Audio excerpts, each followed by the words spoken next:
seeing a not just sad but mourning droid is the most heartbreaking shit I've ever seen in my life. that was rough to watch. I love the concept of like droids having emotions and they're like thinking and feeling beings outside of R2 really and C3PO. It's never really been explored that much, like BB8 is just Right. like a cute rolling ball. Okay. We're gonna take her out in a minute if you want to say goodbye. I'll have them clear the room if you want to be alone. Don't want to be alone. I want Mama Marva. In this episode 11 of Andor, daughter of Ferrix, unfortunately, Marva, Cassian's mom, adopted mom, met her end, as we knew was coming. And her death, there's a lot of scenes in this episode that like not flashback, but they cut to what's going on Ferrix. And a lot of it is really actually told through the perspective of B2 EMO. So Ferrix tradition states that when you die, they mix your ashes with mortar and then they turn you into a brick and place it in a wall. So that's like very working class, very on brand for what we know of Ferrix. Love that. I think her existence on Ferrix is a little bit more than the show has let on so far. I think that will be the final push. A few episodes back, if you remember, we got a little bit of a taste of her ideology, and she's like very anti-Empire. Once she found out about the heist, she got like really fired up, and she was like, "This is it. This is a sign for us to rise up." So I think there's more to her than we haven't really fully figured out yet, Right. And then it had me thinking back too to like the first couple episodes where she actually rescued Cassian from his Lord of the Flies shit. Like, yeah, I mean, they were up to something when they stumbled upon him and found him. So. Like they were on this planet that's clearly being mined by the like what were they doing there? So I'm wondering if she was part of like a precursor to the rebellion, like a smaller group of like, I don't know, maybe terrorists or whatever. Maybe the reason shit went wrong, maybe like they were attacking the place and the Empire struck back and it caused he lost touch with his sister, almost died, and right. They felt bad about it and pulled out the survivors and went into hiding. Yep. So that'll be interesting to see play out. I wonder if there's also a bit more, we've talked about this a little bit. I know you think that like we're obviously going to find something out. I'm still not convinced, but what like his sisters, what's going on with that little storyline? We may get a tease, but I don't think we'll find, like, if anything, it'll be a cliffhanger for season 2. Speaking of season 2, this episode did a lot. I don't know. Did you find this episode boring or a filler episode like you normally do or not really? I thought it was a good episode. Yeah, it had some all right pieces. I feel like I know where the season's going to go now. Yeah. It feels like he's going to go back to his, mom's funeral. Mm-hmm. There's going to be a big clash there where he barely escapes and he ends up joining the rebels in Luthen. And then now they get to this. That would be the start of chapter 2 per se. Yeah. His Rebel Alliance journey. We talked about this last episode as well, and it seems like this episode definitely set up a lot of that stuff. Also set up more of the Anto Krieger thing, and I want to make a little amendment because last episode we were talking about Krieger and kind of didn't really describe him properly. I did a little digging into Anto Krieger, and we don't know much about him. We only know based off of like the really just the conversation between Saw and Luthen, but according to the Star Wars wiki, Krieger is a separatist, and Saw says that to Luthen. If you remember in episode 8, I think it was, Luthen comes to Saw and is like, hey, he needs like aerial firepower. Will you help out? Saw doesn't want any part of it. Well, so the fact that he's a separatist, that means Krieger fought against the Republic during the Clone Wars. Mm-hmm. And since Saw fought against the separatists, which is also known as the Confederacy of Independent Systems, he has beef with Krieger and the Separatists. So there's a little bit of like residual hatred there. Now, Luthen wanted Saw to work with Krieger because Krieger found a weakness in the Imperial power station on Spellhouse, which they've been talking about. and Krieger needs air support. Luthen tells Saw to put aside his differences or whatever with Krieger since the Empire is like rapidly growing in power. And in this episode, Saw comes around to the idea of working with Krieger, but then Luthen drops the bombshell that he has now found out that the ISB knows about Krieger's plan to destroy Spellhouse. So Luthen wants Saw to pull out of the mission, and Luthen, as we talked about, plans to sacrifice Krieger and 30 rebel troops to the ISB in order to lull the Empire into a false sense of security, which is a pretty ruthless move, but we know that like Luthen is willing to go the extra mile to sort of accomplish his goals. He's sort of the opinion that like he says in this episode that he's playing the long game. So, you know, if the death of 30 people plus Krieger, as he said several times, he sees that that's worth it in the long run. Right. He knows, I mean, war is obviously going to have casualties. Right. And he's trying to kickstart that. So he doesn't really care who loses along the way as long as the war starts, because that's his objective. You're willing to burn him. You're the random factor. It's 30 men. Plus Krieger. So you know he's doomed. Which means either you're ISB, or you have someone inside that you are protecting. Or I'm just a very good listener. And it's interesting that you use the word war, because I don't think anybody other than Luthen actually recognizes what they're doing as war. Right. He seems to be the only one, and maybe Saw. But because Saw's more of like a terrorist, technically. Correct. But, guerrilla tactics of supply chains and whatnot, but really just not going. Well, I guess you do go on the offensive some, but really just being an irritant instead of like actually trying to take power to power and topple. You know, and we also get a little bit of more insight into Mon Mothma's issue, and she's up shit's creek without a paddle. She's explaining to Vel that the money that she was taking out of her own, her family's own, her own trust fund, her own trust fund or whatever, was taken in the Aldhani heist. And she lost 500,000, was it credits or units or whatever they call it? Republic credits. Yeah. So some of the money that they stole was hers. And now she's like kind of fucked because they're looking into the money that got taken. It's unclear to me, though, if she's aware that Vel was involved in the heist on Aldhani. I don't think she is, because Vel kind of had this like look on her face of like, So, so that's why now we know that Mon Mothma is sort of looking for alternative means of funding these operations and stuff, but it seems like she's definitely being backed into a bit of a corner here, as all eyes start to, come down on her. Yeah, they really didn't make it clear whether or not, they're on the same side and they know it, but they're doing different things, or whether they even believe in this. Like it's not really clear whether they're fighting the same battles or doing it independently in secrecy of each other. Yeah. Well, yeah, it goes back to that thing we were just saying about Luthen. Like, sort of everybody is kind of seems to think that this is good. Like, obviously Mon Mothma sort of believes that she could make a change politically. She's going before the Senate and she's asking for support and reversing these like rulings that the Emperor makes and all this stuff.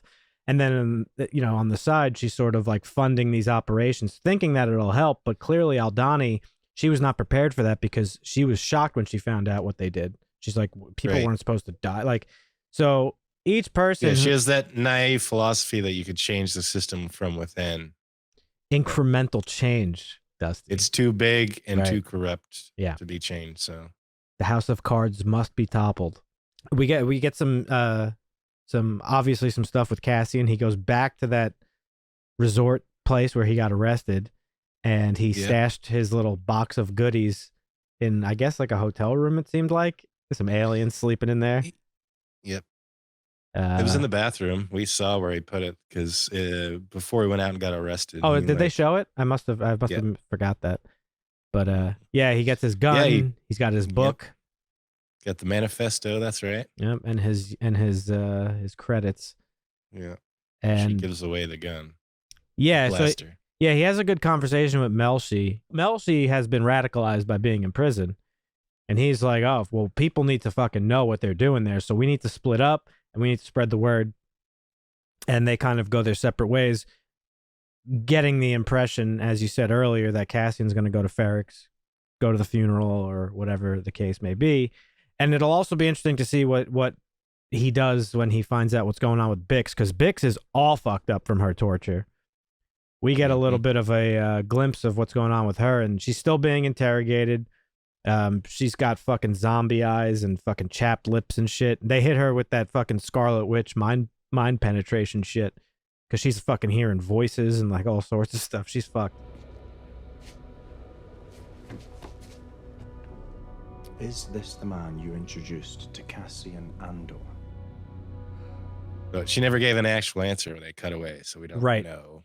But it definitely seems like, if we want to do a little bit of more speculating, it definitely seems like everything is primed for all our cast members to meet up on Ferrix in this last episode. We had a bit of a scene with Karn, and he gets a phone call, and they're talking. He's like, wait, you found Andor? You found Andor? And it's like, nah, his mom died. And he's like, it's a frustrating conversation. There's no cell service, apparently. And he's sort of all jacked up, opens his little safe of goodies. So I guess that kind of left me, at least, thinking that he's going to go to Ferrix to try to... Everybody's got the same idea. Fucking Cassian's mother died. He's for sure going to show up there. And each party obviously wants him for different reasons. So it's going to be pretty interesting to see how that plays out. Speaking of, oh my God, Luthen's got fucking moves, boy. That scene was amazing. I'm surprised somebody hasn't thought of that before. Like, that is so incredibly clever. I think that was one of the best dogfights in Star Wars history, if I'm being honest. It was a good one. It was brief, but out of all the movies where we see fucking TIE fighters and X-Wings and all this shit, this was fucking tense and awesome visually. Yes. And Luthen's, he's flying through a piracy zone, apparently, and he gets flagged by an Imperial patrol ship. And, you know, this dude on the patrol ship is like, hey, you know, give us your ID or whatever. And Luthen's got everything covered. He's talking to his ship. He's like, hey, pull me up some like codes that I could give them. And, you know, they're threatening to board, and he's buying time to fucking activate his thrusters to get out of the tractor beam. And he shoots out some fucking like Iron Man fucking like mini missiles or whatever the fuck they were. I'm pretty sure it's just metal shards because is that what it was? He's in a tractor beam, so it's pulling him back. Oh. So he throws out all these metal shards that get sucked back faster, and they just shreds the that's interesting. The antenna, the dish. Yeah, it shredded that tractor beam into fucking bits and pieces. He fires up his jump boost and just fucking jumps the hell out of there after a couple TIE fighters come after him. And he's got fucking lasers coming out of his shit. He's slicing TIE fighters in half. Like he is prepared. Yeah, he's got the Batmobile on a spaceship right there. Yeah. Now here's my theory. Let's talk theories again for a second here. This final episode coming up. I think Luthen's going to die. And I think Luthen is going to impart his final wisdom or message to Cassian. And that's, you know, obviously gonna send him on his course. Considering he's not necessarily a character in the Rebel Alliance in the original trilogy, right? I would say that's not a stretch. However, I don't think that happens in the finale here. I think we'll get to see Luthen. It feels like it'd be a waste to not use him in season 2. See, you say that, but the way that every major character has been introduced throughout this series, they've all been kind of throwaways in an effort to give Cassian some sort of ideology. Like what happened to Kino? Yeah, like Kino is one of them. You know, they built him up for several episodes, and then all of a sudden he's just like, I can't swim, bye. Or do you think they leave it there, or do you think we'll get a flashback? No, I think that's it. You think it's over? Yeah, and I think the show has... That's kind of why I had a problem with them, like, building up these characters that I didn't really care about, is because he really cares about them. Well, I think the show has done that many times now. You know, you got all the characters except for Vel, really, from the Aldhani heist. That they were there for 3 episodes and now they're gone. You know, there's a couple of returning figures from the first couple episodes, like most of the Ferrix people, but those are like his friends and family, so it makes sense that they would stick around. But yeah, I mean, like, you know, Andy Serkis is like probably the best example so far, and also what's his name who wrote the manifesto? Yeah, Nemec.